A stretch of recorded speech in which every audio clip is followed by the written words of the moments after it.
All right, guys, it's time for the Next Level Guy Show, a men's interview, interest, and improvement-focused podcast featuring interviews with the greats from all industries to help you better your life.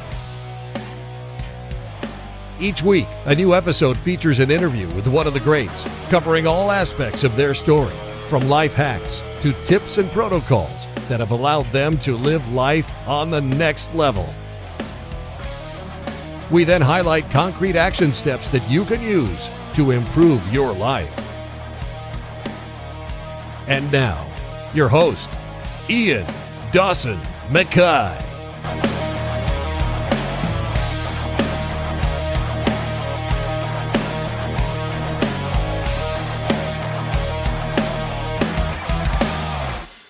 Hello and welcome to another episode of the Next Level Guy Show podcast. I'm your host, Ian Dawson Mackay. The Next Level Guy Show podcast is about helping you reach the next level in your life. I analyse top performers and people who have broken the script and living extraordinary lives. I focus on the concrete action steps that you can take to level up in your own life. Today's guest is Michael the Monster Todd. This episode isn't just about arm wrestling. It's about what it takes to rebuild yourself when life breaks you down. Michael, the Monster Todd, has faced shattered bones, brutal losses, and rule changes that were designed to stop him. Yet every time, he adapted, rebuilt, and risen stronger.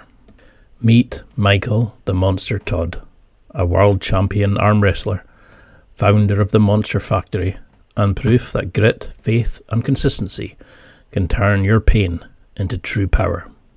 Beyond the table, he's built a space where athletes and everyday people come together to push limits, find their purpose, and reject mediocrity. His philosophy is simple: hard work, consistency, and faith in himself over excuses. As he says himself, mediocrity disgusts me. Being normal never made sense. And that really hit me when he said that. Because why are we living these boring, mediocre lives?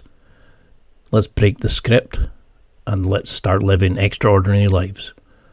If you've ever felt beaten down or ready to quit, this one will relight your fire. And now, let's get to the interview.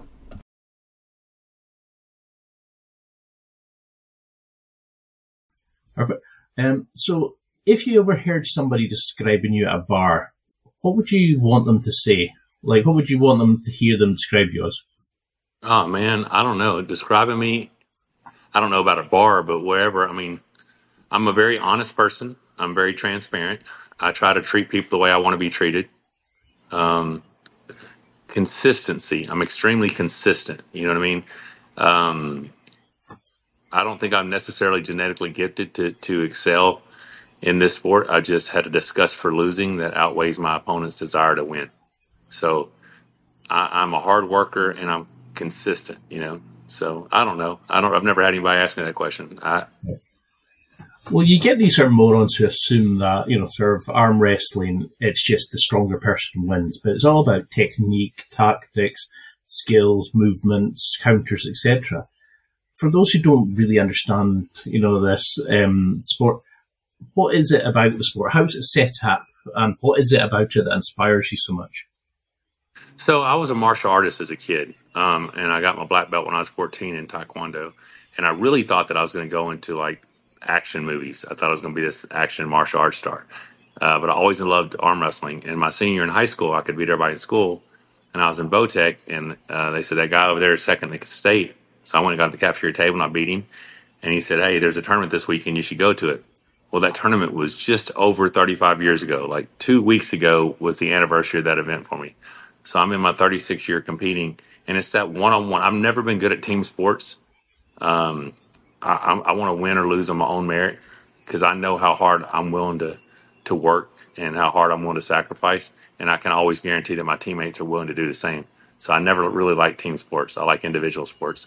Well, this is a sport that I oftentimes get to determine the outcome. If I'm willing to work harder, train harder, then I usually come out on top. The thing about arm wrestling is, like you said, a lot of people think that it's the stronger man's going to win, but it's about technique. Well, at my level, it's no longer about technique. We all know the same technique. It literally is the stronger guy wins. Yeah. We all know the same technique. It's whoever is strong enough to execute the technique, usually. So at the core, it's still a strength sport. It's just you have to have an understanding of the techniques used within the sport. But everyone at a professional level, they know those techniques, and it just really comes down to how hard you're willing to work. And when they say go, can you outthink or out-heart your opponent, So is that where the moniker, the monster comes in? Do you use that as persona, like a kind of alter ego, that where when you get to the gym, you kind of enter into that persona and it lets you train harder, gets up more resilience? Well, it would be nice if it did. Honestly, here's the deal. I used to be a 200-pound arm wrestler, 198-pound, 90-kilogram arm wrestler. And then I went up to maybe 100 kilograms, whatever. Well, in 2006, I was competing in an event in Las Vegas, and Neil Pickup hadn't seen me in a while. And I was about 115 kilograms and all washboard abs and shit. And he saw me and he goes, "Oh my God, Michael Todd's a monster." And the next day he introduced me as Monster Michael Todd. So that's how it started in 2006, 19 years ago. Neil hadn't seen me in a while. He saw me. I had put on quite a bit of muscle, and he's like, "Monster Michael Todd." Now, what I do believe happens is oftentimes I doubt myself, even though I know how hard I work. Like, I will second guess myself before I get up there to the match, before they say go. But when that first slip happens or that first stop happens, like I know I'm in the match and I deserve to be there, there is a switch, and that's when Monster Michael Todd takes over. I'm normal Michael Todd till I get up there until I realize that I'm in this thing, that I got a shot at winning. And it's just this confident version of me, this guy who just will give it everything he's got. That Monster Michael Todd version kind of takes over right after once I realize I'm in the match, that, I deserve to be on that stage. There's a little bit of a switch. I love that you notice that. Is there a certain moment that it comes in? Is it before, like, as you're getting introduced? Is it the connection with the arms? It's when, after we shake hands and grip up, when they say go and the match slips somewhere near the center of the table, at that moment, I know I'm in it, right? Because the guy didn't just run over me. Then we get in the strap. And then the moment that they say go and that match stops and I didn't get flashed, pretty much right then is when it happens. And do you think you've just become a kind of master on the, like, where you put your foot position, how you get hold, like, ready to pull the guy into you, controlling the inside space? Is there things that you do that gives you that step up over your opponents, or is it just pure unadulterated rage that you can control? So, like I said, if I was arm wrestling a bunch of non-arm wrestlers, foot placement, hand position, all those things would play a big role. But at this level, we all know, like, some people know how to cheat the strap setup, to cheat the referee setup, to do a lot of things. I've never practiced that. I always just wanted to be the stronger guy. And realizing now that it's becoming more and more a facet of the game is, getting the best, manipulating the setup the best you can. I'm not that good at that. That's something I still need to work on. But at this level, we all know where to put your feet, where to stand. What happens, man, is when they say go and the match stops, 99% of the time, and I just said this previously, my disgust for losing will outweigh their desire to win.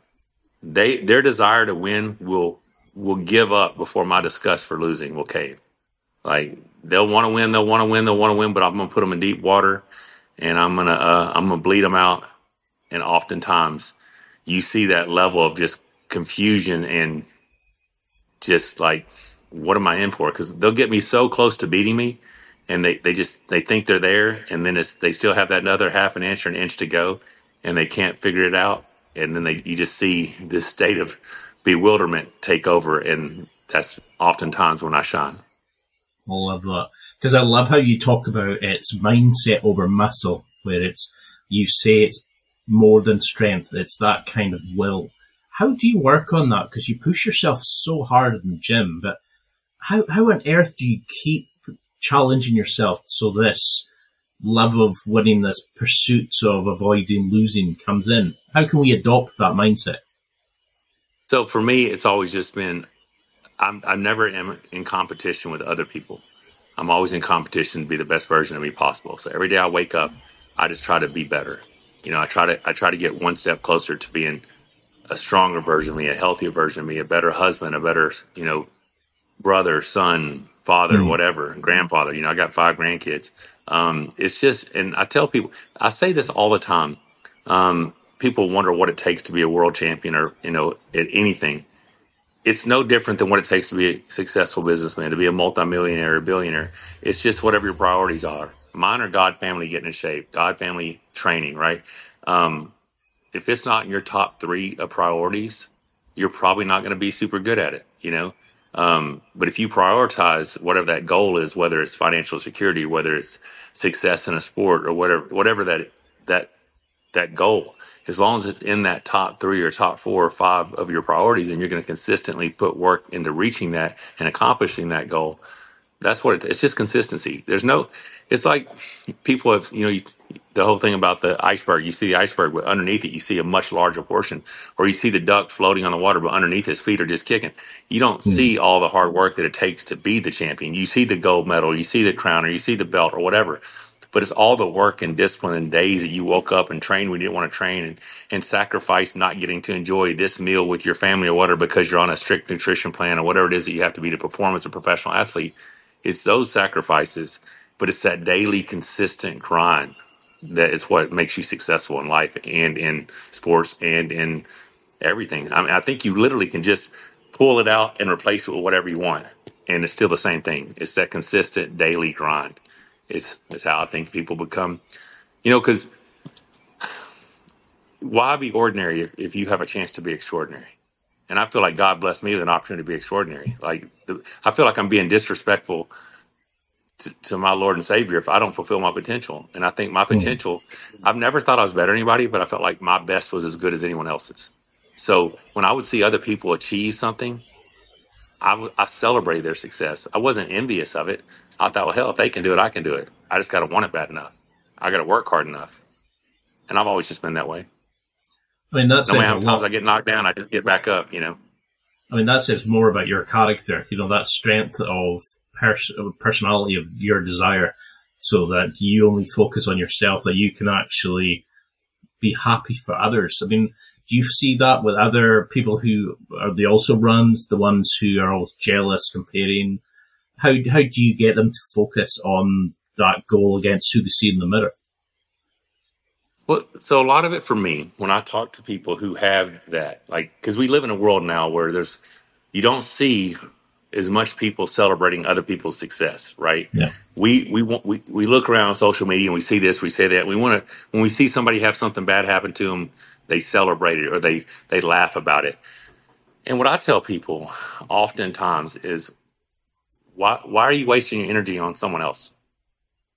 If they're successful and they've got something that you want, just go work hard and go set up. And it's not even just work hard. Working hard without a plan could be wasted effort. But if you have a plan and you don't set a goal here. You have to set a goal here, and then you have to set a goal here, and then you have to set a goal here. And before you know it, all these goals add up into this goal, right? But you can't just set this goal with no path how to get there. You have to set the short-term, intermediate goals. And I just can't waste time being concerned about other people and what they may have that I don't. When that time could be better used me working towards accomplishing that for myself. You know what I mean? So it's just a difference in thought. I don't waste my time thinking about the what ifs or what might happen. My wife and daughter will worry about, and this is completely off topic, something else, say something happens. Well, what if this happened? What if that happened? Well, they've spent 2 or 3 days, what if, worst case scenario and stuff. And I'm like, hey, it's in God's hands, what it's supposed to be will be. I'm just going to keep doing what I'm supposed to be doing. And then if that does happen, we'll deal with it when it happens. But I'm not going to worry about it if it hasn't happened yet. You know what I mean? So it's just a waste of my energy when that energy could be more productive somewhere else. And do you put that down to a specific moment? Was there this kind of the first time that happened that you thought, I'm different, I can focus my energy elsewhere? Is there a defining moment that you could put that down to? I honestly don't think so. I was a short, chubby kid growing up. So like my ninth grade year, I was like 5'4" and 150 pounds. Now I was a martial artist already, and I was already a black belt. And I was very proficient. I was in an adult class, and I was really good at martial arts. I could do the splits up against the wall. But at that teenage year, I wanted to be the popular kid. But instead, I was a kind of chubby kid. Right now, if things got nasty, I could pretty much whoop everybody in school because I was the proficient martial arts guy. But I wasn't the most popular kid. I wasn't the kid that had the best physique or whatever. So fortunately, the next year I grew from 5'4" to 5'9", and I came back to school. It was a very small school, and they're like, "Who's the new kid?" And I've been going to school since I was in kindergarten. I had changed so much growing out of that short, chubby kid into a taller, athletic kid, and then I was 6'1", then I was 6'3". So by the time I was a senior in high school, I was the strongest kid in school. I was one of the most fit guys in school. I was still very proficient in my craft, martial arts and stuff. So throughout that time, I just saw that, hey, I'm given this opportunity. If I just stay consistent with my work. And then what's crazy is as I've gotten older, like if I would have had the discipline that I have now, or I've had for the last 20 years, when I was a teenager, I feel wholeheartedly there's no professional sport I couldn't have played. And I'm only 6'3", but I think I could have played professional basketball if I would have had the same discipline and knowledge about nutrition. I didn't learn about nutrition until I was probably in my mid-20s. And then I understood macros and protein and carbs and fats and how everything affects your body. If I'd have had that knowledge when I was a kid, I think I could have went and been a professional in any sport I wanted just because I had the discipline and work ethic to do so, not because I was genetically gifted. I just always had that, if I put my mind to something, very seldom do I come up short. And do you think discipline but it's is because I'm willing something... to sacrifice, Right. I mean, Sorry? can that be taught, do you think? Or are you born with it? I believe so. Oh, and I mean, I believe it can be taught. I just think it's just like something becomes a habit, after 3 weeks of doing something, oftentimes they say that makes it a habit. It's just creating discipline in your lifestyle, creating structure, and it just comes down to priorities. When people, because I've ran a personal training business for the last 25 years as well, and people come to me, I'm like, hey, it's God family getting in shape. If it's not that high of a priority, don't do my program. And they don't understand. I'm like, listen, every single day we can give ourselves an excuse to fail with our nutrition. We celebrate food for every occasion in this society. You hadn't seen somebody in a while, hey, let's go grab something to eat, let's go grab something to drink. You never like, oh, well, hadn't seen you in a while, let's go for a hike, let's go for a run, let's go for a workout, right? It's food. Food is our celebratory act, eating, right? And the discipline it takes to not be normal in today's society when it comes to making healthy decisions with your food. You have to be abnormal to be someone who follows a healthy meal plan, because most of society eats what they want when they want. Like, hey, what do you want? I don't know. What do you want? Like, when someone asks me what I want to eat, I pretty much know because I haven't had that food in so long. I'm waiting to have it again, right? Because I'm trying to follow a strict nutrition plan. Yeah. But it's just those sacrifices and that structure and that discipline over time just makes it a habit. So I think it's very much a teachable a trait that someone can have.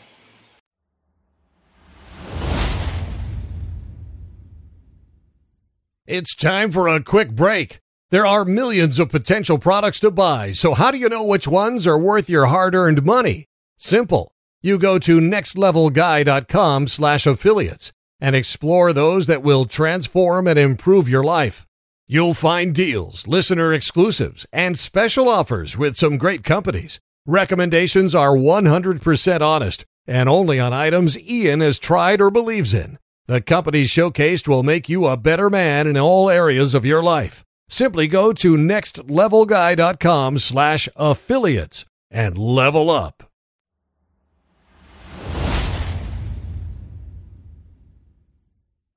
For me, the sport itself has changed so much, because trying to continue to pick yourself up and get back going, that was something I always did. Like, it's just no matter how many times I got knocked down, I got back up. If someone thought that they were going to do this sport and be undefeated forever, it was a delusion. Like, everyone's going to lose. I'm not defined by my losses. I'm defined by my willingness to dust myself off and get back up and reinvent myself. And that's what I've done throughout my career. The last 15 years of my career, my right arm was severely damaged through multiple fractures, and I had lost 19 inches of range of motion, where a lot of people would have retired because they did not have a a properly functioning right arm. But I didn't. There was no such thing as quit for me, so I just had to find a way to win. It just so happens my path to victory was a move that people hated to see, but it was in the rules. And then recently, you've had a lot of the Europeans. There's been a whole lot of back and forth talks with the organizations and how they don't want the rules to change or this or that. And my wife and I were laughing the other day. I'm like, for the last 10 years, every time I showed up to a tournament, they would change a rule to try to keep me from winning. They're like, oh, the king's move can't do this. It can't do this. And then these younger athletes are talking about how they don't want the rules to change for themselves. I'm like, for the last 10 years, every time I showed up, there was a new rule against me. So what did I do? I just dealt with it. I just adapted, because what are you gonna do? Cry about it? Like you're just gonna compete, man. I love to compete. If I wasn't arm wrestling, I'd be competing at something else. Like I've got basketball goal here in my gym. We got ping pong, pool. We're over here playing cornhole, bago, whatever you want to call it. And I'm just as competitive in all those things as I am at arm wrestling. I just hate to lose, Do you think that's something that you utilize? That's the monster side. That when people hate me, you can leave that at the table, and then you're Michael outside of that. Or does the hate bother you? Does it annoy you that people focus on this move rather than just improving it and finding something that works for them? For a long time, it did. For a long time, it bothered me a lot because I wasn't being hated for being a character. I was being hated for being me. Like I was being hated for a person who wanted to win, and winning within the rules. I never cheated. I arm wrestled within the rules. You just might have thought it was unfair, but the rules didn't say it was unfair. You know what I mean? So when I was being hated for just being me, I didn't understand it. I'm like, guys, tell me what's so bad about the guy who just continues to work hard and wants to win. But now, sometimes I let the hate fuel me, and sometimes I just I pray for them. I'm like, hey, they just don't understand. I'm better off praying for them than anything else. So for me, it's just I have a blessed life. I live every day with my best friend. She and I get to live an extraordinary life because of this obscure sport that I started 36 years ago, and I'm just thankful and blessed, man. Because you've said in another interview that's the bit that you love. It's you wake up each day with the person that you love. You have your kids, your grandkids. A lot of us focus on the wins, the losses, where you seem to have a focus on your legacy. What you're going to give back, or this bigger picture. Is that how you avoid letting losses affect you in such a sort of primal sport, where it is about win-losing, about masculinity versus masculinity? You can focus. You've got the bigger thing about what you're giving back, but also what you've got you've got gratitude for what you have in your life. Yeah, so I mean, arm wrestling doesn't define me. Like it isn't all there is to me. I'm a much deeper person than just arm wrestling. Arm wrestling is just a vehicle or an outlet that I use to, really basically just, let my competitive side, my competitive nature, have an outlet.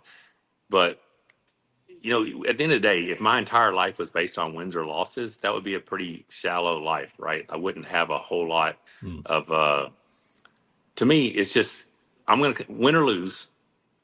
I'm most likely not going to die. Like my arm might break, something might come apart. Well, that's already happened to me. So worst case scenario, it's just something I've already been through before. If I win, my wife's going to let me celebrate for about a week. That's about it. If I lose, my wife's still going to love me. My grandbabies are still going to love Big Pawpaw. I mean, I'm still going to come home and still get to live my life with my best friend. Now, that doesn't mean I go in, saying, hey, if I lose, whatever. No, I'm wanting to win. Like I'm always wanting to win. But if I do lose, it's not the end of the world, right? Because I know there'll be other opportunities. I'm 52 years old, but I honestly think I'm just now getting to I think my right arm now is stronger than it's ever been. And I think it's just a matter of time before I'm world champion again, either in the heavyweight division or one day I get a shot at Levon and I prove the world all things are possible, And is that the big thing for you for creating the Monster Factory? That you see that there's this generation of athletes who are too focused on the media, like the minimum, where they're not looking at the bigger picture. They're not challenging themselves by having that sort of 3 area principles in their life. Do you think? So the Monster Factory started, and it had nothing to do with any of that. It was a place that I wanted to. As a kid, I always wanted to have my own space, right? My own gym, and I've been blessed to have my own home gym, commercial size gym, probably for the last 18 years. It's just continued to evolve, and now it's something just bigger than me, right? What it is for me, it's a space for me and my friends to get together and train, to fellowship, to you know give each other shit and motivate each other and train our butt off, right? And just get into a place where we're not judged. We're not at a local gym where, a little uncle alarm's going to go off or whatever. We can just be us and have a good time and get good workouts and get good train and get good fellowship. Now, I do have some plans for this space because we have created a space here that's, I think, pretty special. So I think we are going to open them up to weekend experiences called Monster Factory experiences, kind of like people do weekend hunting trips or whatever. We'll minimum of 8, maximum of 12 people for a 48-hour period. We feed them, we train them, we put them through nutrition, we have competitions, we fellowship, we have a good time, right? And then I also think that we're going to be doing men's fitness weekends, where we bring people in for a weekend. We teach them everything we know about nutrition and training so they can take that back and live healthier lives. Women's fitness weekends. And I do think there might end up being some Christian fellowship weekends here as well. I'm not sure. I don't know exactly how everything's going to play out, but we have a space that we can utilize to bring people together. And the thing is, I didn't do any of this to be an inspiration to anyone. I just did this because not doing it, mediocrity disgusts me. So me just being normal never made sense. My mom's like, "You've never been normal." And I didn't. I've never been. I wanted to be more. I wanted to do more. I wanted to accomplish more. I wanted to fulfill my potential, really. But throughout that process and that journey of watching myself take wins and losses, it has somehow turned into an inspirational story for others. So when I get messages from people how I've inspired them or I motivated them or something, that's just icing on the cake. But now I do have an opportunity to actually help people,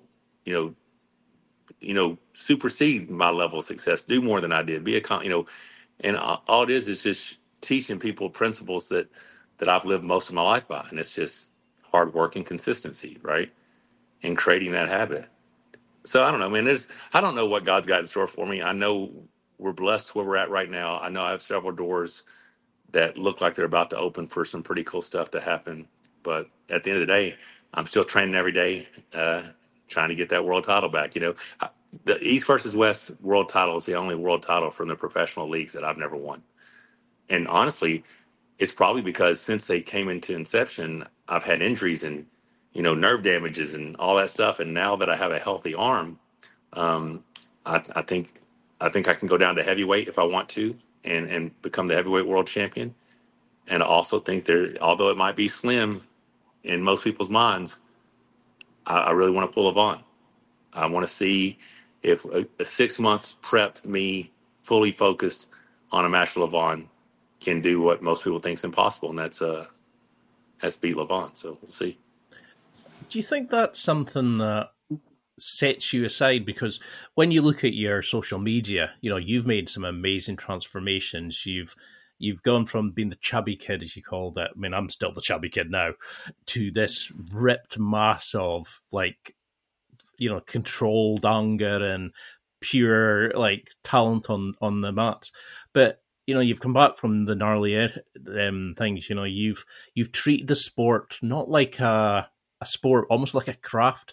You've built these amazing training rituals to work on your skill in that. Is that something that you think's helped you? That ability of making it part of your persona rather than just doing a sport? See, I don't even think that's what's helped me.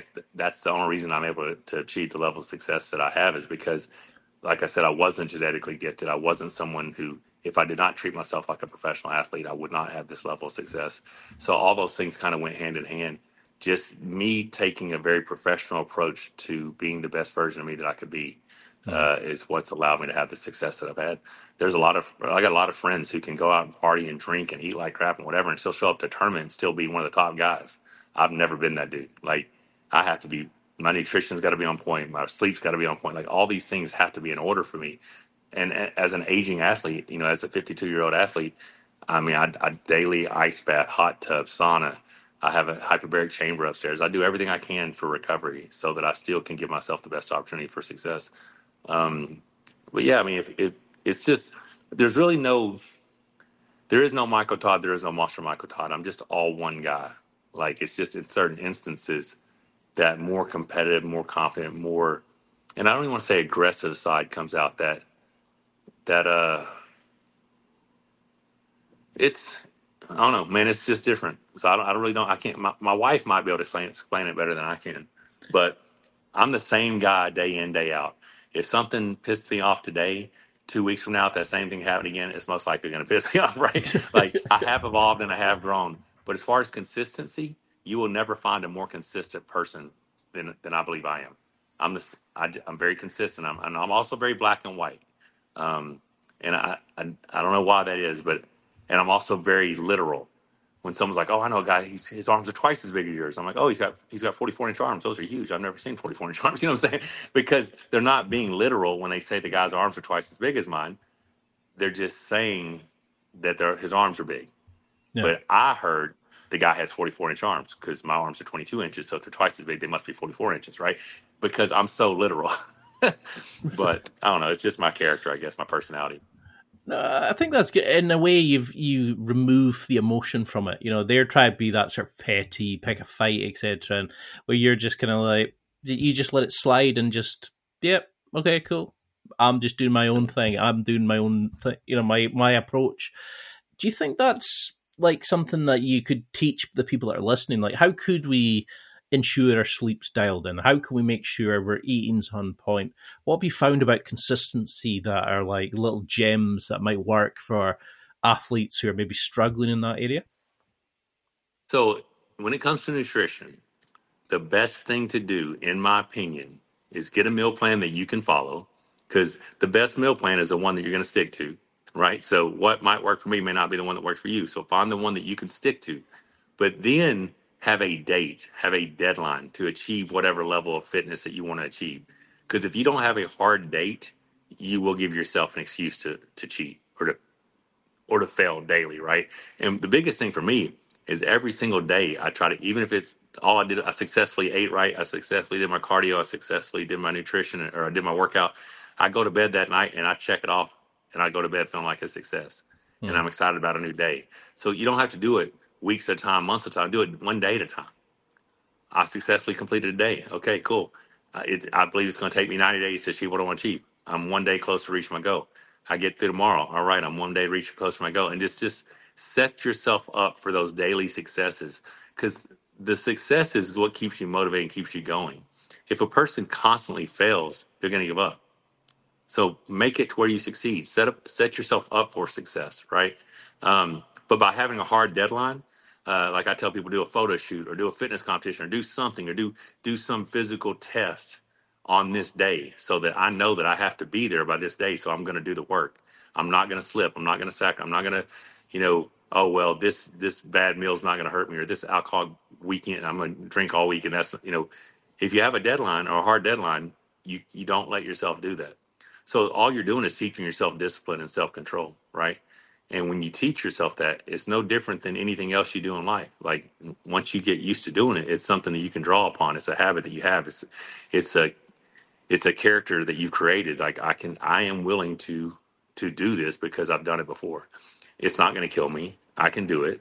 So I'm going to put my head down, blinders on, and I'm going to focus on the goal, So it's just, I mean, I tell people all the time, it's just prioritizing that goal, that thing that you want to accomplish, and just being consistent with the effort and the work. But celebrate the successes. Celebrate the fact that you made it through the day without slipping, and then wake up tomorrow super excited and see if we can do it again. And just before you know it, you've ran 60, 70, 80, 90 days together. And now, oh my God, look at my body. I've completely transformed my body because I put the right fuel in it. And the other thing is, I tell people, if you bought a $100,000 sports car, would you put regular unleaded gas in it, or would you put premium fuel? Well, no, you're going to put premium fuel. Well, why would you treat that car better than you do your body? Put premium fuel in your body, So, Well, I don't know. No, I love the way you look at it, because you come alive when you're talking about the nuances, the focuses. I mean, there's so many people here who they don't care about the small things. It's like you're saying, the partying, the going out. How do you measure this? Because you said when you go to bed, you look back and you tick it off. Are you journaling? Are you using visualization? Are you using any kind of like mental techniques? Are you measuring anything particular, or is it just, I know I gave my best for today? Used to, I wrote down everything I ate. I had spiral notebooks next to my bed for years of sticking to my nutrition, right? And then after for so long, I just knew what good nutrition was. I knew what good meals were. I knew what my macros were. I knew that what my workout was supposed to be. I knew the goal I had to set. And so now it's just, I know ahead of time what tomorrow is going to be. And then when I get up tomorrow, I start off the day, and I get going, and I do the things that I know I need to do.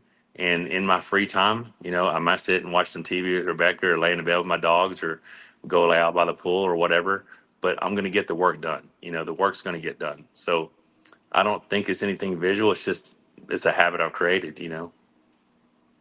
No, I mean, it's a lot of people, they don't look at they're not grateful for what they have in their life. They don't look back. They are always looking forward at the next goal. They always have to be driving forward, this hustle 24/7 stupidity mentality that a lot of people have at the moment.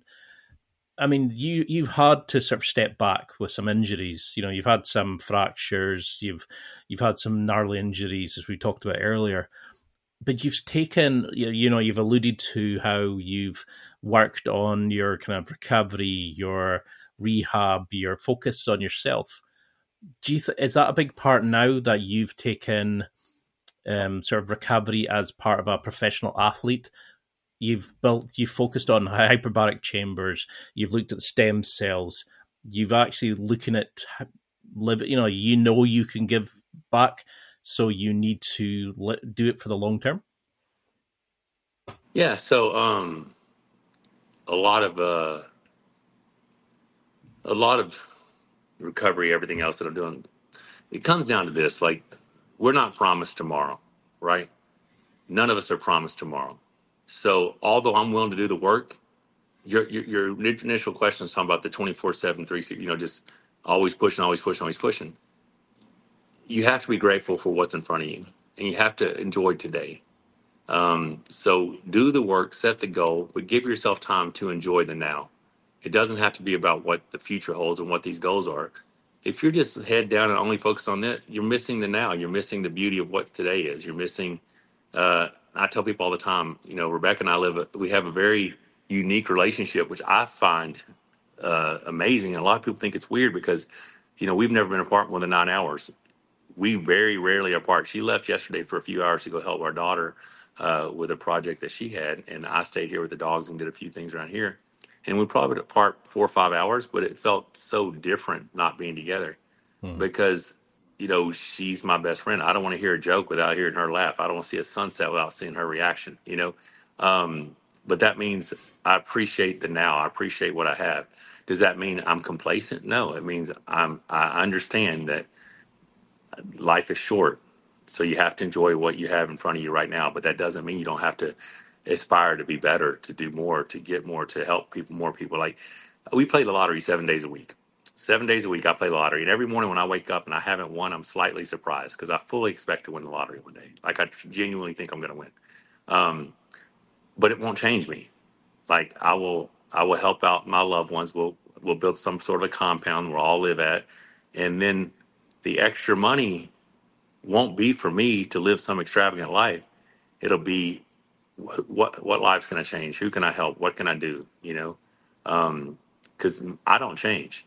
The only difference in me is I don't have any more wrapped vehicles, because the reason I have wrapped vehicles is to help build my brand and promote my brand and to help get brand deals and sponsorship deals and stuff like that. It's so funny because people who don't know me think I care about fame. I could not care less if you knew who I am. I care about financial security for my family and taking care of my family. I just in a position where I have to have a certain degree of fame to take care of my family, right? the fame creates the financial security. If someone's like, okay, Michael Todd, we hate you, we never want to see you again, you can't arm wrestle, we don't want you on social media. Well, there's a number that you guys can come together and pay me monthly, and you'll never see me again. You know what I'm saying? Because at the end of the day, I'm fine. Like, the only thing about that is selfish. If I'm not on social media anymore, if I'm not out there, promoting health and wellness or whatever in my lifestyle, then there's people out there I'm not touching. It's almost selfish to me to say, okay, give me this amount of money and I'll leave, because I've already accomplished enough. This isn't for me anymore. A lot of this that I do isn't to pat Michael Todd in the back and show people how great I am. I mean, I really believe that God's been able to work through me since losing my mother in a way to inspire people, to show them that no matter what happens in life, you can get back up and you can keep moving forward. You can keep succeeding. But yeah, so in my perfect world, I won the lottery and I shut off all my social media and I unwrapped actually I gave away all my vehicles and got a few new ones and no wraps on them. And I travel around the United States with my wife and my dogs, and people are like, you look like that guy who used to be an arm wrestler. I'm like, yeah. It's not about fame for me. Like, I am grateful that I'm on the Arkansas Walk of Fame downtown. I mean, that was a legacy thing for me to get that plaque last year. I mean, you got Sam Walton, you got President Clinton, you got General Douglas MacArthur, all of them, they're all on the Walk of Fame, and now Monster Michael Todd is on the Walk of Fame because of arm wrestling. So when I die, that plaque's still going to be there. But that was more of to show the world what's possible because of arm wrestling. These other people were great men and did great things. And this little obscure sport that I started 36 years ago at a county fair was enough to get me recognized in the Arkansas Walk of Fame. So to me, that's cool. But if it comes down to how many followers and subscribers and views I have, that is only, for me, is a way to provide for my family. It's not because it's something that makes me feel, oh, look how famous I am. It's arm wrestling. It's not that big a deal. You know what I'm saying? Like, it's, I don't know. It's just, I'm thankful. I appreciate everyone, because if it wasn't for the followers and subscribers and all that and the views, I wouldn't have what I have, because I wouldn't have the brand partnership deals. I wouldn't have the support from the community and different businesses who want to advertise with me, which has allowed me to have this. But yeah, I mean, to me, it's just, this is my job. Training is my job. Being the best version of me is my job. So that's what I'm going to do. I mean, I would argue that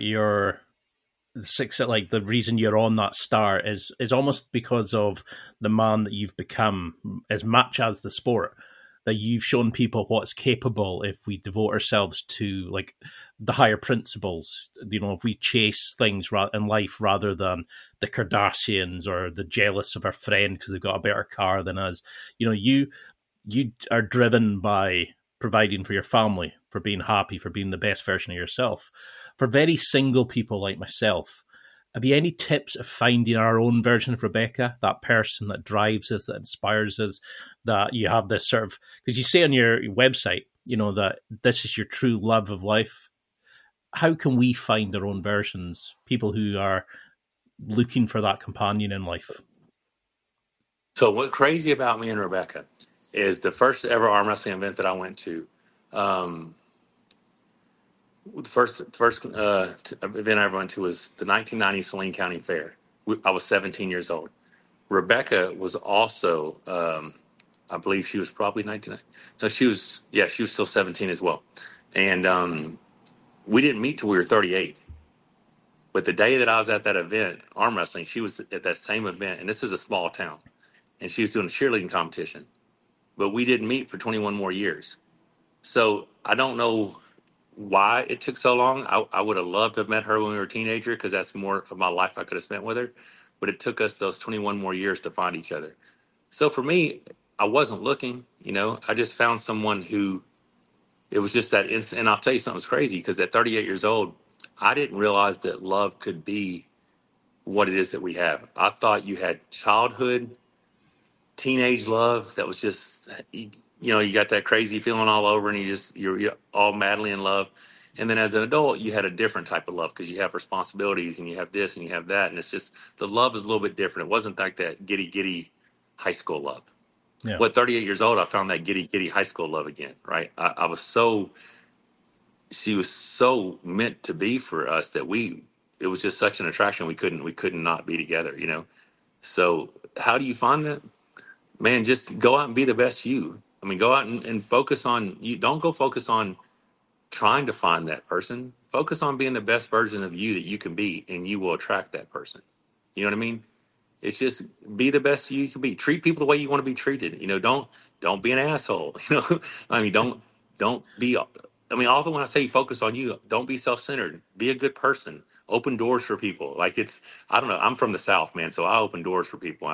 If someone needs help with their groceries, I grab their groceries for them. You know, I don't know.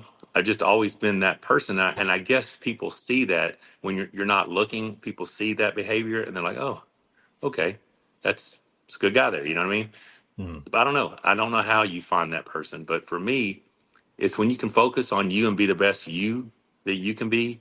You're gonna attract that person. That person's gonna find you. You don't have to go find them. I love that. I love how like you've set up a life of I just want to be with my person. I want to have my dogs. I'm grateful for everything, for what I can do, what's happened to me, but also now what's coming forward. And you know, you've gone through some horrific injuries. You tragically lost your mum. But you mentioned about ketamine therapy back then, and you know, is that when you look back now, the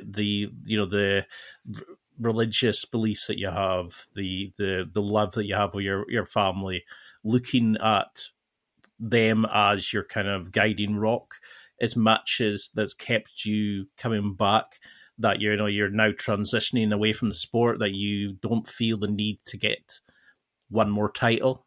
It'd be good if it was, but you're just happy with what you have in life. So ketamine is the reason I'm still here. The depression was so real that I just didn't want to be here anymore. Ketamine was a reset for me. My religious and faith beliefs have always been there. I'm from the South. It just shocks me when I hear how many non-believers there are out there, because I've always believed. Just you just grow up in the South, and you know that's just what you believe, right? So I've never questioned that. But I did realize after ketamine treatment there had to be something more. There had to be a reason. You know, I have this platform, I have this following. What is it that God's trying to do through me? And I felt like it was just show the world that you know, whether how you want to interpret Philippians 4:13, I can do all things through Christ who strengthens me. I literally believe that means exactly what it says. I can do all things, and but God, you know, faith without acts is dead. Like I have to do the work. Yeah, He's just going to work through me and give me that ability to work hard, or to, I mean, because I feel like that's the gift God gave me, was an ability to just endure, right? Just to, I don't want to say suffer, but to have an ability to grind. Like, it's funny times I have friends that are like, man, nobody works as hard as you. I'm like, dude, I'm the laziest professional athlete in the world. I am a lounger. I'm on my back watching TV with my dogs most of the time. But when I'm working, I work hard. You know what I mean? So I don't know, but I've always had faith. I've always believed. But my mother it was so funny. If I came home and said I lost, she was so surprised because I won so much. You know what I'm saying? Like, yeah. she's like, well, what happened? Like, if I came home and told her I won another world title, it was not a surprise to her. She expected it. But when I came home, I was like, yeah, I didn't win. She goes, well, what happened? You know, like, it must have been something, because that's not common for you, you know? And she was just someone who believed in me. And she knew early on that I was different. You know what I'm saying? She's like, yeah, you're never going to be normal, son. You're going to just keep going out there and, you know, making your way and doing your thing. And I feel like I've done that. And just like you said, I'm thankful for what I have. Listen, Rebecca and I and our dogs, I don't want to lose this life that we have. I love our home, and I love our place, and I love everything. But you could put us in a single wide trailer with my dogs and my wife, and I'm just as happy. That is beautiful. I'm so chuffed at how you found your way back. When you were down at that dark moment, because I mean, I've suffered a lot with intrusive thoughts, depression, etc. How have you found your way back to the light? You know, have you found, you know, like, what was it about ketamine that opened kind of that door for you in Well, a way? I can't explain it. The first treatment I hated because I don't do drugs and I don't like being out of control. I very rarely drink. And if I do drink, I don't get drunk. I just don't like being out of control. And that first treatment, you're not in control. It felt so weird, like a hallucinogenic, whatever. But the second one, I went into that treatment with a more open mind. And I literally, in that treatment, 4 or 5 times, told Rebecca who I was going to be in 2024. And a couple of the names changed at the end, but I did exactly what I said I was going to do. And I knew it in that second session. Like I saw it. I could see myself doing it to the point where I was repeating it over and over in that session. Um, and then it just kind of was this reset. Like they did a depression scale when I went in, and I was definitely suicidal. And I think the max was like 36 and I was 33. It was real high. And by the last ketamine treatment, I think I was a 6. I think Jeez. my depression scale went down to a 6 because I was back to. I'm an optimistic dude. Like I was sitting there telling you, I expect to win the lottery. Like I truly think I'm going to win the lottery. You put me on a lie detector test. Hey, you going to win the lottery? Yes. Like I'm going to pass because I believe I will. So I'm a glass half full guy, and I'm just back to being me again. It just reset me, and I know my mom isn't hurting anymore. I know she's I miss her dearly. Like. I'll get emotional. I've been emotional the last couple of weeks, just starting to cry. I think about my mom, and it makes me sad.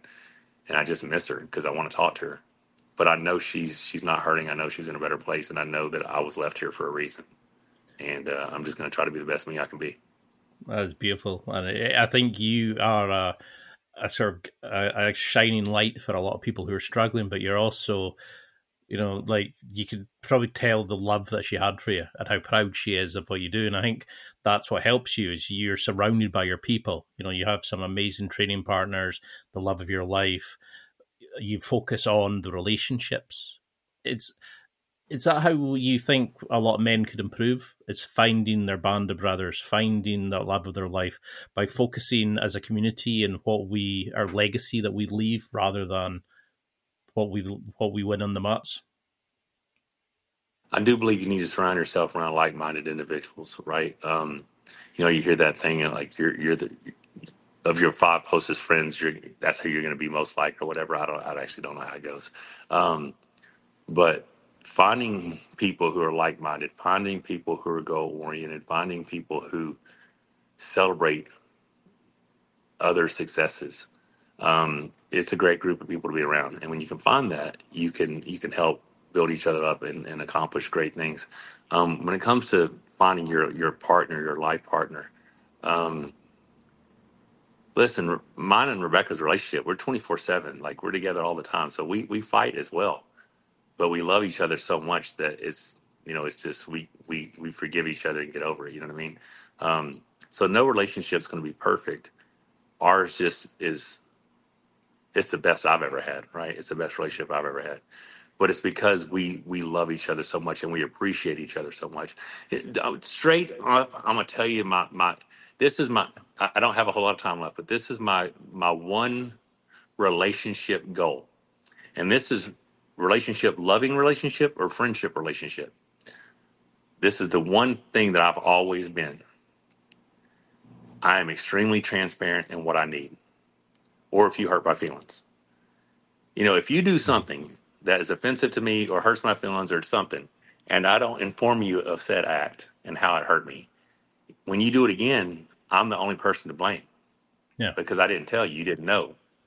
So if you're a friend and you do something that I find offensive, I'm going to let you know, hey man, I don't know if you meant it this way, but this is how I took that, whatever. And if you do it again, okay, then I realize you don't really care about my friendship. But if you say, okay, thank you for bringing that to my attention, I won't do that anymore.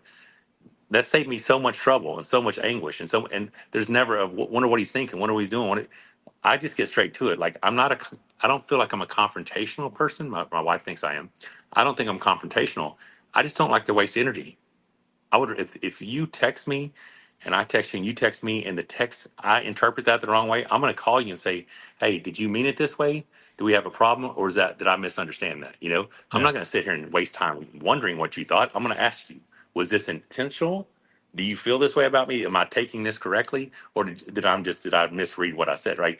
I'm very to the point. And in a relationship, you have to say, this is what I'm missing. Like I need more of this, or I need more of that. And if you don't do those, if you do those things in a relationship, and you are completely transparent with your partner, you can have a much better relationship. Now, maybe it doesn't work out, and maybe the person doesn't like that much transparency, or you find out things you don't want to find out. Well, then that means that's not the right person for you. But when you can find out a person who you can be open with and transparent with and share your feelings with without the risk of judgment, because you know that they love you and you can tell them how you feel and you can get advice from them, or you can tell them, hey, this is what I'm thinking. What do you think about this? But I've always just been very open with my communications. I'm extremely open. And because of that, I feel like I have healthy relationships. Is that where But I you didn't go to therapy to learn. I didn't go to therapy to learn any of this. I realized that there was a lot of energy wasted on wondering if, hey, I'm just going to tell you, this is what I need. This is, did you mean, I'm just that guy. Like, I've always been that guy. I mean, I honestly mean this. Like, I truly find you a remarkable man. There's so much more than just the competing, the wrestling. I mean, we're moved completely away where I was going to go with this, but there's so much more to you deep down that I think we need to show more of to inspire people. Is this where because you've said when you've been through everything I've been through, it's not just strength, it's patience, breath, and believing you can always surge again. That's the difference. That's Monster. I know we're coming to our time, but is that what you want people to remember from this? Like going forward as a sort of summary of this message that you want to put out? Man, I mean, I don't know how I want to be remembered, how I want this, how I want people to see me. I'm a flawed individual who is trying to be better, right? I'm just a guy who's trying to be better than I was previously, and I was yesterday. My goals and my aspirations are to be the very best version. And it's just, I want to fulfill my potential. And is that potential in sports? Is that potential in, business? Is that potential as I just want to be the very best version of myself that I can be in as many aspects as possible. Right. Mm-hmm. And because of that, there's always room to grow. There's always lessons to learn. Right. The moment you quit learning is kind of when you quit living. You got to just be open to new experiences and learn from them, and grow. So I don't know if that answers your question, but Monster Michael Todd is just a guy who has a disgust for losing and wants to enjoy every second of every day that he has left on Earth, and maybe that inspires other people to do something similar. And for those who want to find out more and follow you on this amazing journey, who want to come along to the training sessions that you mentioned, the fellowship events, etc., how can we get in touch? How can we follow you on social media, your website, and just see this amazing life and obviously the amazing training facility you have? MonsterMichaelTodd.com is my website. Honestly, I don't even know if I get emails from there. So I tell people just to message me on Instagram or Messenger, because I check my message request. I'm the one guy who goes through that request thing and goes through all his requests. You know what I mean? And I'm the guy who responds back. Like, I don't have anybody else. I'm the one that runs my social. I mean, Rebecca does a lot of the long format posting, but I'm the one that checks my messages, and I'm the one that reaches out to brands and asks if they do athlete influencer collaborations. I'm the guy that does all that. So if you want to learn more or know more, if you just want to follow along, Monster Michael Todd across all platforms. If you want to message me about one of our Monster Factory experiences or, men's fitness weekends or fellowship, whatever, that's how you get in touch with me.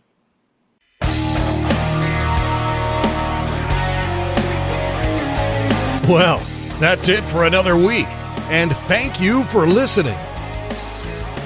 It's now time to take what you've learned and use it to develop and enhance your life with the key points mentioned. Listen, try it, embrace it, use it, and crush it. Now's your time to hit that next level in your life. If you liked this episode, then please leave a comment on the show notes or a review of the show on your podcast platform. Everything helps evolve the show. Until next week, keep seeking the next level in your life.